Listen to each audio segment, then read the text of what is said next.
Nagphani tours and travels आपके लिए लाया है फ्रांस, ऑस्ट्रेलिया, यूरोप, इटली आदि देशों के सबसे बेहतरीन अनुभव, जिसमें आपको मिलेगा बेहतरीन होटल, वीजा अपॉइंटमेंट आदि सारी सर्विसेज और शुद्ध शाकाहारी भोजन। तो आज ही करें अपने विदेश घूमने के सपने को पूरा।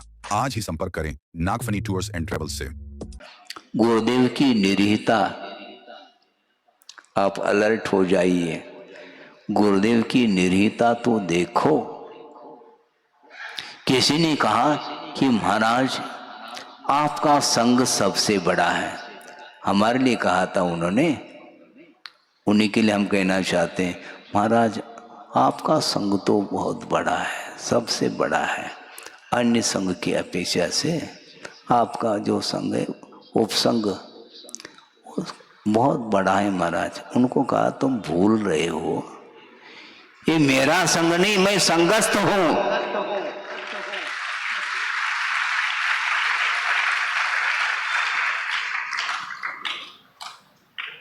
चतुर्वेद संघ के नायक तो गुरुदेव रहे, और मेरा कौन सा संग हो सकता है? इस मेरे तेरे को ही समाप्त करना है, इसी का नाम उत्तम त्याग माना जाता है।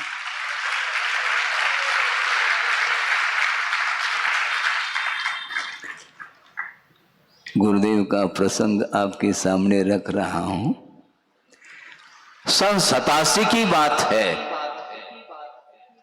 नैनागिरी में शीतकाल व्यतीत कर रहे थे गुरुदेव संघ के साथ, और वहां पर 11 आरिका और 12 क्षुल्लक, इस प्रकार दीक्षा वहां पर संपन्न हुई थी पंच कल्याण के अवसर पर। और उसके पूर्व में ही लगभग 1.5 महीने से वहां पर वो विराजमान थे, और स्वाध्याय के दौरान उन्होंने एक पंक्ति दोहराई थी। वह पंक्ति अभी भी गूंज रही है कानों में। क्या कहा था उन्होंने मालूम है? सामायिक पाठ आप पढ़ते हैं? हाँ, पढ़ते हैं महाराज।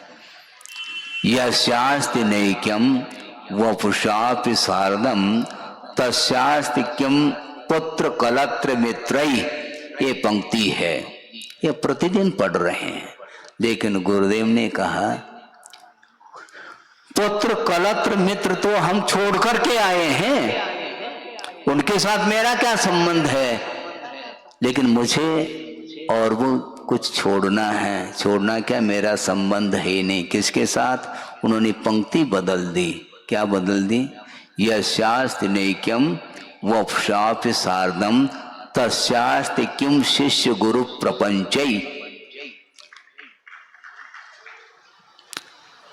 पुत्र है, कलत्र है, मित्र है, उसको तो छोड़ दिया है, किंतु ये जो शिष्य, ये मेरा शिष्य है, चतुर्विद संघ मेरा है, मैं इसका गुरु हूं, मैं स्वामी हूं, मैं इसका संचालन करता हूं, इस प्रकार का भाव भी नहीं लाना चाहते।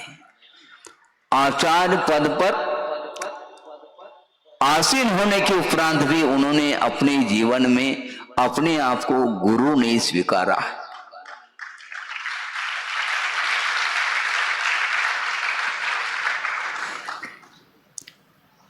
मैं समझता हूं इसलिए नहीं स्वीकारा होगा क्योंकि उनके हृदय में आचार्य ज्ञान सागर महाराज थे।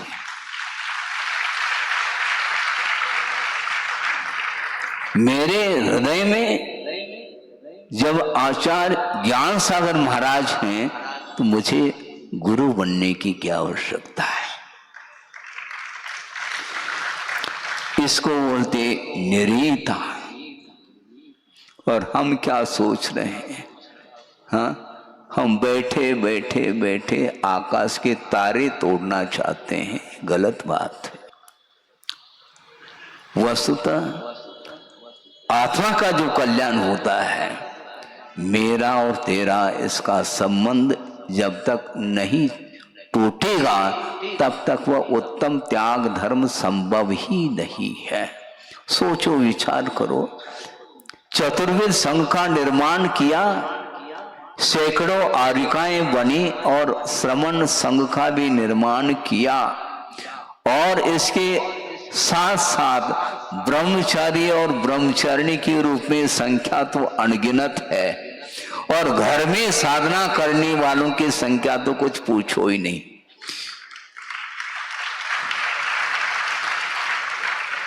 इतना विशाल संघ का निर्माण करने के उपरांत भी जलते भिन्न कमल है, इसी को बोलते हैं।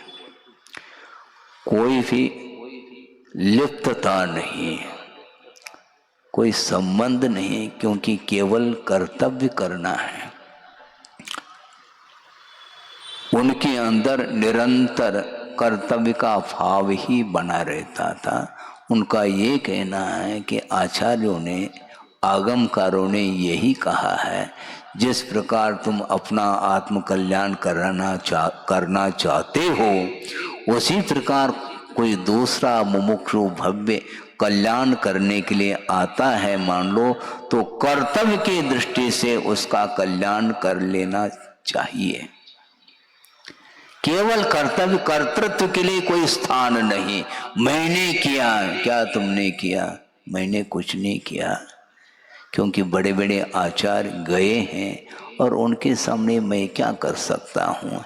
इसलिए बार बार प्रतिपल वो अपने गुरुदेव का स्मरण करते हुए कर्तव्य का पालन करते रहे। 50-55 साल तक उन्होंने कर्तव्य का ही पालन किया।